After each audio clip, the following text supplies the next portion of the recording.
Internal control merupakan suatu metode, prosedur, atau sistem yang dirancang oleh perusahaan untuk meningkatkan efisiensi, mengamankan harta, menjaga ketelitian dan perakunan, menegakkan disiplin, dan meningkatkan ketaatan karyawan terhadap kebijakan perusahaan.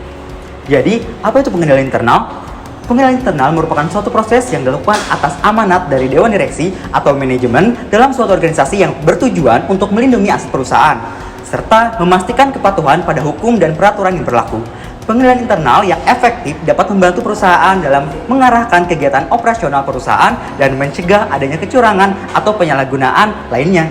Tujuan pengendalian internal untuk mencapai tujuan perusahaan yang sebelumnya sudah ditetapkan, menghasilkan laporan keuangan perusahaan yang dapat dipercaya, memastikan kegiatan perusahaan sejalan dengan hukum dan peraturan yang berlaku, mencegah kerugian atau pemborosan pengelolaan sumber daya perusahaan, menjaga keuangan perusahaan untuk mendorong efisiensi dalam kegiatan operasional perusahaan, dan memastikan dipatuhinya kebijakan atau peraturan yang sudah dibuat oleh manajemen perusahaan.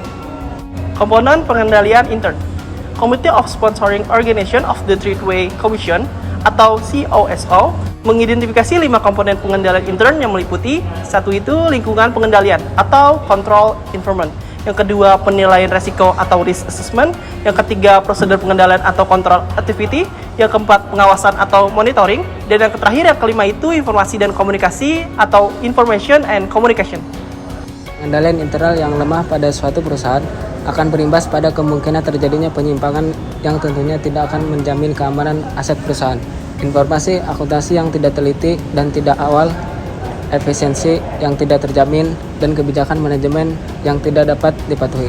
Pada akhirnya akan menghasilkan laporan keuangan yang tidak dapat diandalkan. Apabila ini terjadi, maka tentunya para investor dan kreditor tidak akan menanamkan kembali asetnya pada perusahaan tersebut. Untuk itu, pengendalian intern harus dirancang dan diterapkan dengan baik oleh manajemen di dalam pengelolaan perusahaan sehingga laporan keuangan yang disajikan kepada pihak yang berkepentingan akan terjamin ketelitian dan keadilannya. Berikut merupakan cuplikan video penerapan internal control pada suatu perusahaan.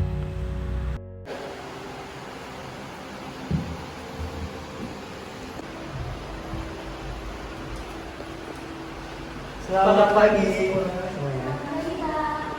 Baik, kami dari internal audit izin untuk melakukan pemeriksaan terkait dengan laporan keuangan beserta catatan atas laporan keuangan. Boleh kami minta untuk dokumen-dokumennya?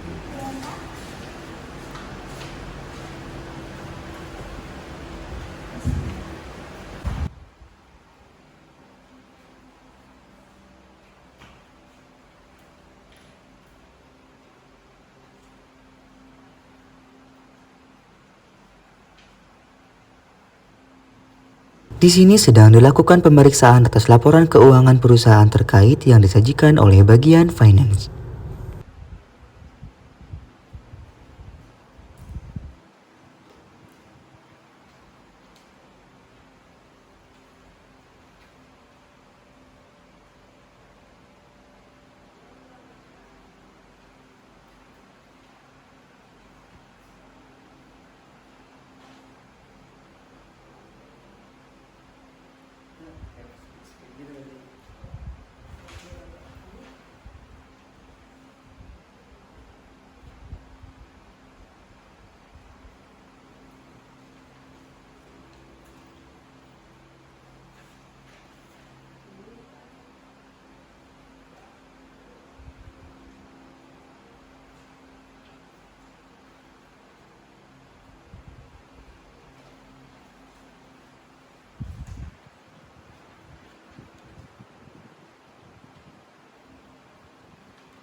Pemeriksaan laporan keuangan yang terdiri dari laporan posisi keuangan, laporan laba rugi, laporan perubahan ekuitas, laporan arus kas, dan catatan atas laporan keuangan, semuanya dilakukan pengecekan untuk mengantisipasi terjadinya salah saji.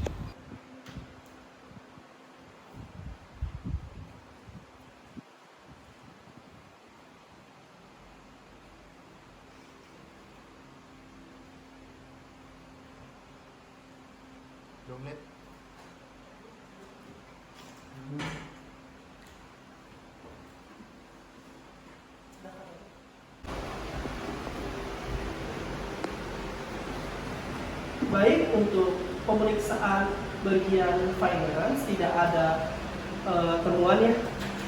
Kami ucapkan selamat untuk bagian finance, semoga dapat terus dipertahankan. Selamat ya. Baik Kak, terima kasih atas pemeriksaannya. Semoga kedepannya kami dapat berkontribusi lebih baik. Baik, terima kasih. Selamat pagi Mas, Mbak. Selamat pagi Pak. Kami dari bagian internal audit izin untuk melakukan pemeriksaan terkait dengan bagian warehouse. Boleh kami minta dulu ini? Berikutnya merupakan pemeriksaan untuk bagian gudang. Ini untuk laporan stoknya, mari kita lihat untuk inventaris dan stok offline-nya. Nah, di sini ada inventaris kami.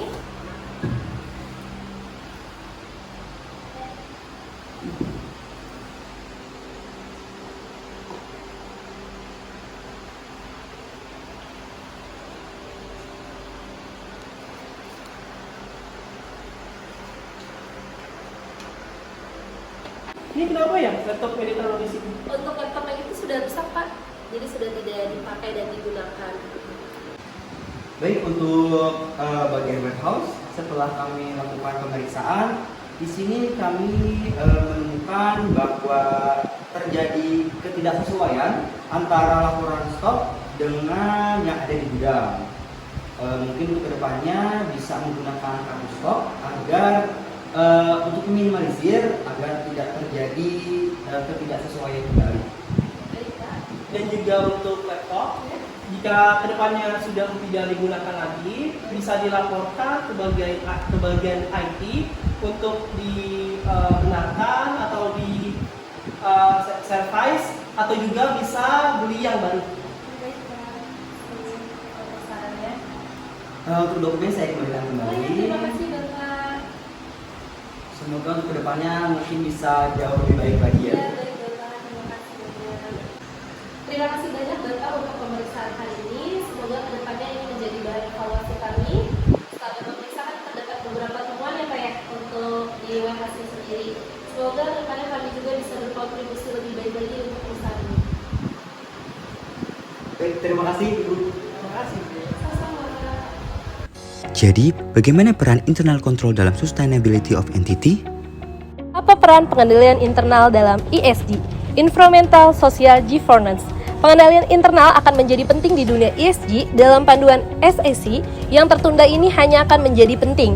KOSO telah memikirkan hal ini bertahun-tahun yang lalu. Pada tahun 2013, KOSO membuat beberapa perubahan pada kerangka pengendalian internal mereka. Salah satu perubahan yang mereka buat adalah menghapus kata keuangan dari pelaporan. Tujuan dari perubahan itu adalah untuk memperluas fokus mereka ke semua aspek pelaporan yang mencakup pelaporan berkelanjutan sehingga kerangka kerja KOSO dapat diterapkan untuk mengelola pengendalian ESG.